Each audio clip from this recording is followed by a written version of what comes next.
ಇನ್ನು comedy show ಒಂದರಲ್ಲಿ ಹಾಸ್ಯದ ಹೆಸರಿನಲ್ಲಿ ಪರಮನೀಚ ಅಸಂಬದ್ಧ ಮತ್ತು ಆಕ್ಷೇಪಾರ್ಹ ಹೇಳಿಕೆ ನೀಡಿದ ಯೂಟ್ಯೂಬರ್ ರಣವೀರ್ ಅಲಹಾಬಾದಿಯ ವಿರುದ್ಧ ಆಕ್ರೋಶ ಹೆಚ್ಚಾಗಿದೆ. ಈಗ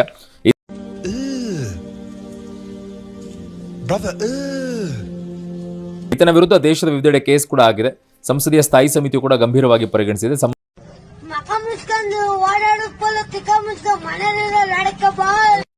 ಕೇಸ್ ಹಾಕಿದ್ದಾರೆ ಅಸ್ಸಾಮು ಬಾಂಬೆಲೆಲ್ಲ ಹಾಕಿದ್ದಾರೆ.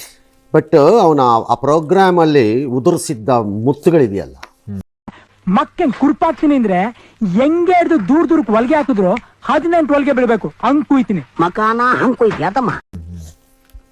ಹೌದು, ನಿಜವಾಗ್ಲೂ ಹೇಳ್ತೀನಿ, ನೀನ್ ಬೆಂಗಳೂರಿಗೆ ಬಂದ್ರೆ ಗ್ಯಾರಂಟಿ 10 ಜನನ ಕರ್ಕೊಂಬಂದು ನಿನ್ನ ಮೂತಿನ ಜಜ್ಜ್ ಬಿಡ್ತೀನಿ, ಗ್ಯಾರಂಟಿ.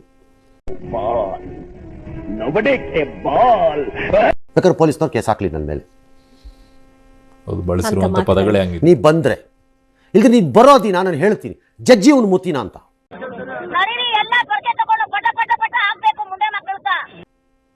ಬೇಕಾದ್ರೆ ಪೊಲೀಸ್ನವ್ರು ಕೇಸ್ ಹಾಕೊಳ್ಳಿ, ಅಡ್ವಾನ್ಸ್ ಆಗಿ ಹೇಳಿರೋಣ, ಬೇಕಾದ್ರೆ ಇದನ್ನ ಜಡ್ಜ್ ಬಿಡೋಣ ಹಂಗೇನೆ.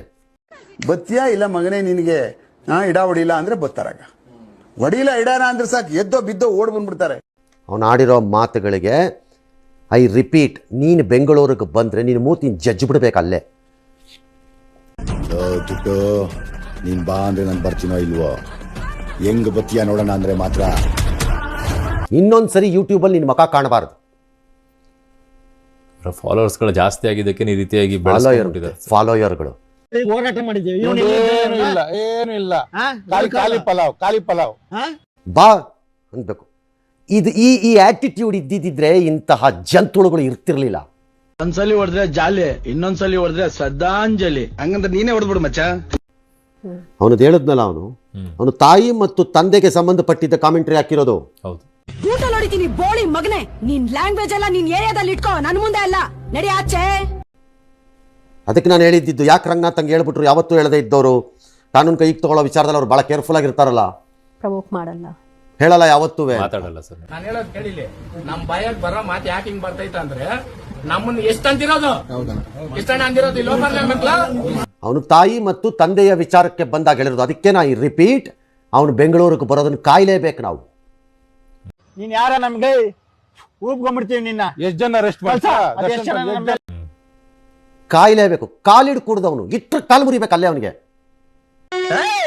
ವಾರದಂದ್ರೆ ತಲೆ ಚಿಪ್ಪು ಎದುರು ಹೋಗಿ ತೆಂಗಿನಕಾಯಿ ಮರು ತುದಿಲಿ ಕೂತ್ಕೊಂಡ್ಬಿಡ್ಬೇಕು, ಅಲ್ಲಿಂದ ಕಾಗೆ ಹದ್ದುಗಳು ಹಂಗೆ ನಿನ್ನ ಮಾಂಸನ ಕಚ ಕಚ ಕಚ ತಿನ್ಬಿಡ್ಬೇಕು. ಯಾಕೆ ವಾರದಂದ್ರೆ ಅದ್ಯಾವ ಕೇಸ್ ಬೀಳುತ್ತೆ ಬಿದ್ದೋಗ್ಲಿ, ನೋಡೇ ಬಿಡೋಣ ಅದೇನಾಗುತ್ತೆ ಅಂತ.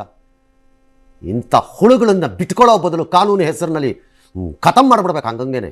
ನಕ್ಕನ್ 2 ನಿಮಿಷ ಎಂಟಿ ಮಗನ ಸೈಡ್ಗಿಟ್ಟೆ ಅನ್ಕೋ, ನನಗಿಂತ ದೊಡ್ಡ ರೌಡಿನೇ ಇಲ್ಲ ಕಣ ಬೆಂಗಳೂರಲ್ಲಿ. ಕಳ್ಸೋ, ಅದ್ ಯಾರನ್ನ ಕಳಿಸ್ತೀಯ ಕಳ್ಸೋ.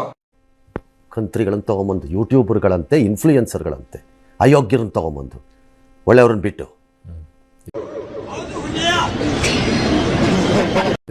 ಯಾಕಂದ್ರೆ ಅದರಲ್ಲೂ ಪಾಪ ತುಂಬಾ ಒಳ್ಳೆಯವರಿದ್ದಾರೆ, ಒಳ್ಳೊಳ್ಳೆ ಕೆಲಸ ಮಾಡ್ತಿದ್ದಾರೆ ಕೆಲವರೆಲ್ಲ ಪಾಪ. ಜೋಕ್ ಅಂತೆ, ಜೋಕ್, ನಾಲ್ಗೆ ಕತ್ತರಿಸ್ಬೇಕು ಅವನಿಗೆ. ಜೋಕರ್ ಅಂತೆ, ಜೋಕ್.